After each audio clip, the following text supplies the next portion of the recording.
December 31st, and a lot of people are probably going to wait until tomorrow to start their goals.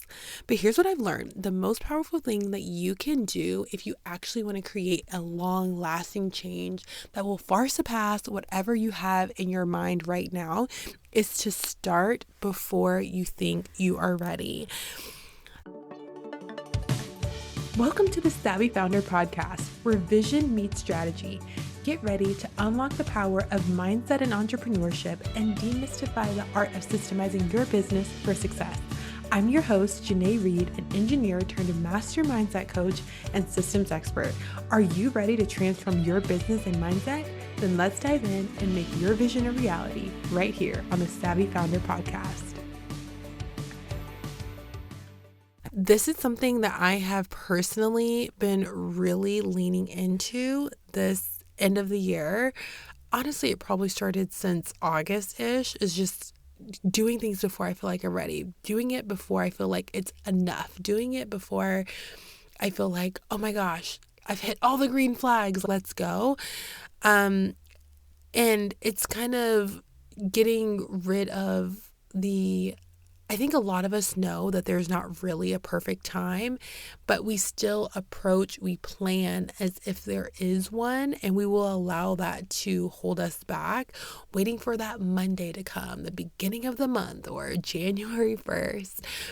And really what that's doing is it gives our brain, our mind so much time to talk us out of things. It allows resistance to build. It literally undermines the entire premise of action creating momentum. It allows our momentum to be halted because we're waiting for the plan to be so great, to be so well planned that's going to create the momentum, and then you're just going to check the boxes and the actions are going to fall into place.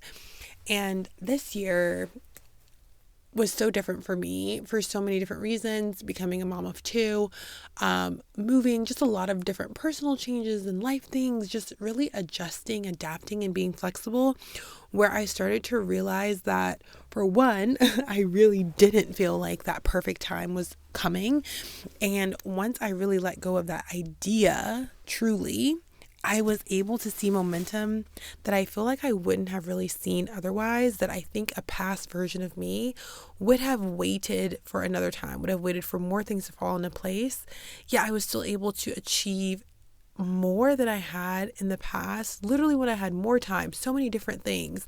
And I'm just telling you this so that if you right now have something in your mind that you've been thinking about doing, you know you want to do, you desire to do it, you've had the vision, you have that mission on your heart, whatever it is, whether it's a new offer or a new way of doing something, a new way of reaching people, whatever it is, go do it. You don't actually have to wait for anything. Your sign to go was the initial thought, that moment. It already happened. So go do it. And just trust that all the clarity you need, all of the answers you need will come through you going through that process. There's this phrase that I remember hearing in my neurolinguistic programming training, NLP, subconscious mind work, and it was that it's not failure, it's just feedback. And you know how sometimes we hear these phrases and they just make sense? You're like, yeah, of course, whatever. Yeah, that makes sense. Sure, I can learn a lesson from anything. But then there's moments we have in life where we actually have to embody the wisdom. And all of a sudden, even though it was so simple and we got it, quote unquote, from the beginning, it's like you really get it now. This is one of those things where once you really get it, I think you will start to see how that has probably stopped you from creating momentum in a lot of ways that you may not have, that were always just logical before. Oh, well, I can't do that yet because of this. Or, well, of course I can't do it now because, insert huge life change. Oh, well, I can't do it yet because insert personal things.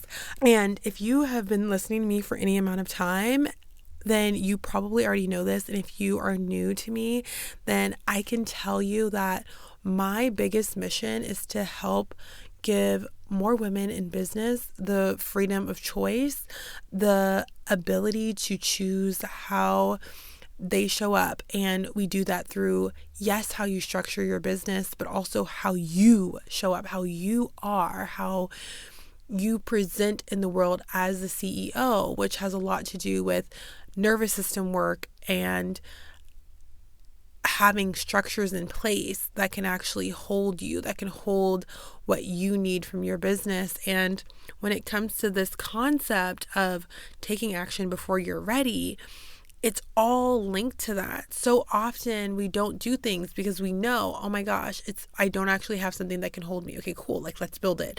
Or I don't really feel like I have the capacity to handle this. Like me, the human, I would feel overwhelmed. It would be too much. There's all these logical things. And that's what I want to tell you is that if you know you've had something on your mind to do, I want you to actually figure out and think about, is it that there's not the structure that you need in place? Or is it that you, the human, don't feel like you have the capacity yet? And know that both of those things are easily fixable. And anything really beyond that, you just have to take action. You just have to do it. You have to get the reps in. You have to be the scientist. You have to look at the data. You have to take what works for you and leave the things behind that doesn't.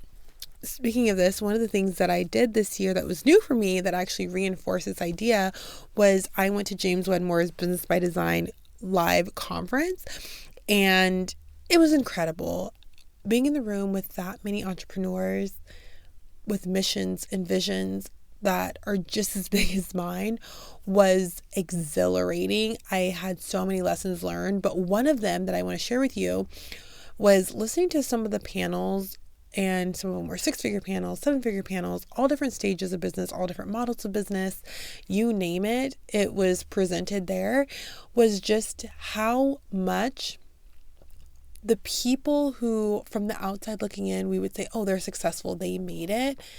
They are literally just repeating that process. They are literally deciding to take an action. They're doing it. They're allowing that action to give them the information they need to make better decisions going forward. Whether that means doubling down on what they're doing or changing what they're doing based on the data they're getting back. And they don't make it mean anything. And I think of how much time is spent or honestly wasted trying to curate the win, trying to curate success before we just take the freaking action. And so that was something that I feel like really hit me, is just like, oh my gosh, just show up, just do it. Start before you outthink yourself. Like our minds are really smart, and we have really creative ways of keeping ourselves in the same place that is familiar. And we say these phrases to ourselves all the time. Oh, growth occurs outside of your comfort zone. Yeah, I want you to ask yourself, the last time you were uncomfortable, like how easy was that to really lean into that? How easy was it for you to like consciously remember, oh, I'm growing. That's what's going on. Was that your perspective, or was all of your attention on how uncomfortable it felt, how much it was draining you or didn't feel fulfilling in that moment? And something that has really helped me, that is just a perspective for you to try on, is I kind of think of things in two different ways. There are certain tasks or things that I do that I'm genuinely excited to do them, right? I love doing the podcast. I love talking. I love talking to people. I love sharing ideas. I love getting to know how people's business work, right? These are things that I just enjoy doing them. It's not hard for me to motivate myself to do them because I like doing them. Then there are other tasks that honestly, the doing them, it just doesn't light a firecracker under me. Like I'm not, but I know that I really love when they're done. And I am able, and this is something I've really learned, I've honed this over this past year, that those things that feel uncomfortable, I remind myself, oh, okay, this might not be a thing I love in the moment, but I know I'm going to love once it's done. It's almost like going to the gym. Not all the time do I like going to the gym, but I know afterwards I'm going to feel amazing. And so I just anchor into that. And so just learn and really start to think about the things that maybe it's been on your list for a while. Maybe you've been looking at it and saying, oh, I was going to do this. Heck, it might even be a goal that you've now moved to 2026 that was originally a 2025 goal. And is it because of that uncomfort, that discomfort that you might feel? And this is something that I urge you to just play with. And if nothing else, and it's funny that I say this because it feels a little bit like an oxymoron, especially as someone who is trained as a master mindset coach. Sometimes I think there's a place to really go deep and dive into all of the nuances of the mindset and what do we need to do to shift the belief, shift the perspective. And sometimes I think it's really just a matter of like, just freaking decide, just do it. Just do it. It might not be comfortable, but just do it anyways, because we already know comfort is not the measure. In fact, if you're only feeling comfort, then that's probably a good indication that you're not growing, you're not evolving. So then we don't have to wonder why things aren't lining up the way that we think, because the goals that you have in mind require growth. They require evolution, yet we're trying to avoid discomfort. Okay, side tangent complete. But something that I've realized is that in business, there are really two main areas that will hold you back. It's either not having the systems and structure in your business or not having the systems and structure as a CEO, the founder, the visionary. And the way that I would break this down is system number one, this is in no particular order, is your business systems, right? This is the funnels, the automations, the processes. Most people focus there first on, okay, well, do I have everything I need to make sure that I can do this thing, that I can achieve it, that, everything's not going to fall apart the moment that I do this. And it's important, but it's not everything. And that was also a really powerful lesson that I've had this year. And the other system is your system, your nervous system, your capacity, your ability to hold more, your ability to handle stress, to deal with uncertainty, to deal with more visibility, good and bad, your ability to show up consistently, even when it's hard. Your nervous system is the foundation of this. And you can have all the business systems in the world, but if you are dysregulated, if you're burnt out or you're stuck in fear, it really doesn't matter. It's really hard to make progress when you're fighting your own system. But that is why going forward, what you will see here is a lot more of me bringing in the nervous system regulation into the podcast. It's funny because I know it's part of the intro of this podcast, but I really haven't shared a lot about it here. It's really just been something that I deal with a lot more behind the scenes. But this year was such a powerful lesson for me in truly how much these two areas matter, how much they matter together, and how much simpler it can be when we really take care of these two areas. And so, yeah, you're going to start hearing a lot more behind the scenes about this. And if you've ever felt like you have the strategy, but you've been struggling to either execute or see it to its fullest potential, then you're in the right place. And I'm so excited that you're here, that you're listening to me, and stay tuned because I will be pulling back the curtain on what's really been going on behind the scenes and even how I'm setting up my 2026, because there are some really epic things that are coming and I am not doing it in a way that is leading to burnout, overwhelm. It's something that is really doable for me and my stage of life that I'm in a stage of life where I value time as the highest currency, as the most valuable thing. But I also know that I have really ambitious goals for my business, for my clients. And yeah, so, and to recap all of this, I want you to start before you think you need to.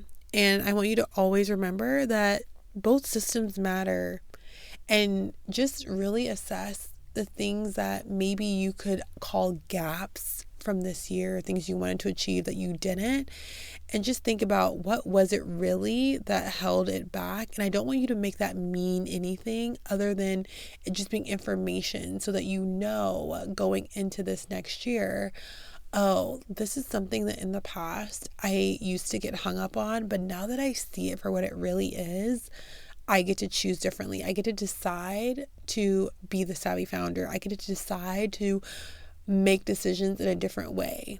And so that's what you do. And if this resonates with you, then I would love to hear from you. Send me a DM on Instagram or TikTok and let me know what you're starting before you think you're ready. And if you want to hear more about nervous system regulation and how it impacts your business, let me know, because I have some content that I'm planning around this and I'm really excited to share a lot more with you. So here's to not waiting. Here's to starting now. And let's make 2026 the year that we stop letting our nervous system hold us back from the businesses that we are meant to build. See you in the next one.